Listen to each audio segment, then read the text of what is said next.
Welcome to United Nations News by UVS, casting a bright light on the latest developments from the United Nations. Making the headlines: Caribbean enhances early warning systems for natural disasters.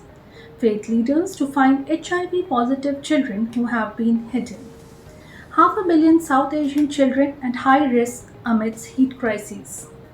Amazon nations sign rainforest protection agreement but disagreement on deforestation deadline. Early Antarctic ozone hole sparks concern of amplified climate impact. White House annual report shows 20% gender pay gap. Indigenous youth can accelerate the transition to sustainable future. Renewables accounts for more than 50% of the new generating capacity in the US. Now the news in details. Caribbean enhances early warning systems for natural disasters. Caribbean nations improve storm and disaster readiness through a 3.5-year World Meteorological Organization study. The $6.5 million project supported a UN goal of universal early warning systems by 2027 by improving weather, water, and climate services. The project addressed gaps in Caribbean countries after the 2017 hurricane season. The World Bank and UN Office for Disaster Risk Reduction developed strategic roadmaps to boost multi-hazard early warning systems in the Caribbean, which suffers approximately $1.6 billion in yearly natural disaster damages. Faith leaders to find HIV-positive children who have been hidden. In Africa, new projects are reaching out to the places of worship to find hidden children battling with AIDS who are now getting life-saving care. Every hour, 11 children die from AIDS, so finding them and treating them is more important than ever, according to a new study from UNAIDS about how imams, pastors, and priests are reaching the vulnerable. The agency reported that while 3/4 of people with HIV are getting treatment, only half of children with HIV receives treatment. There are still 1.7 million HIV-positive children in the world, and they are especially at risk. 500 million South Asian children at high risk amidst heat crisis. 3/4 of South Asian children face extreme high temperatures exceeding 35 degrees centigrade for 83 or more days annually, while global average is 1 in 3 kids, reported UNICEF. July's record-breaking heat amplified concerns of more frequent severe heat waves due to climate change endangering young lives. The 2021 Children's Climate Risk Index labels Afghanistan, Bangladesh, India, Maldives, and Pakistan as extremely high risk for climate impacts. Babies, malnourished children, pregnant women are particularly vulnerable. High temperature being health risks including heat strokes, organ failure, and development setbacks. UNICEF urges awareness, immediate action, and access to health facilities to safeguard children against rising heat threats.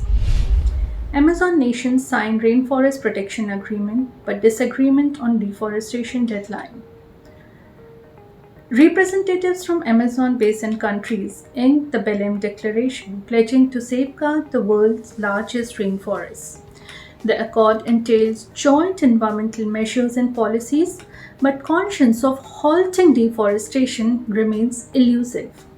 Despite this, the declaration supports Indigenous rights and stresses sustainable development, water management, and shared stances at climate summits.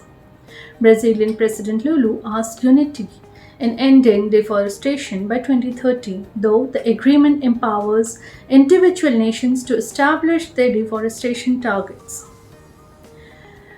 The Amazon, vital for climate balance, has lost 17% of its expanse in 50 years, while most Amazon countries backed the pact. Venezuela and Bolivia abstained. White House annual report shows 20% gender pay gap. The White House annual pay report shows a 20% gender pay gap. Biden's emphasis on addressing pay disparities among different employers is undermined by this finding. In an analysis published by the Wall Street Journal, it was suggested that the cosmopolitan effect is primarily responsible for the pay gap between men and women in the Biden White House. The White House employs more women than men, but women are often concentrated in low-paying jobs, contributing to the pay gap. Early Antarctic ozone hole sparks concern for amplified climate impact.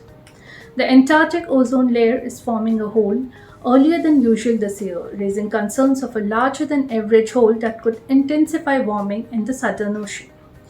Normally forming in September and peaking in October, this early formation is unusual. The ozone layer, crucial for absorbing harmful UV radiations, have been recovering since the 1989 Montreal Protocol. The hole's growth is attributed to lasting atmospheric changes from the 2022 Tonga volcano eruption, injecting a significant amount of water vapor into the stratosphere. The resulting ice clouds could accelerate ozone destruction and impact climate drivers, potentially intensifying ice melt and warming. Indigenous youth can accelerate the transition to sustainable future. This year's International Day of the World's Indigenous Peoples highlighted the significant contribution of Indigenous youth in shaping a sustainable future.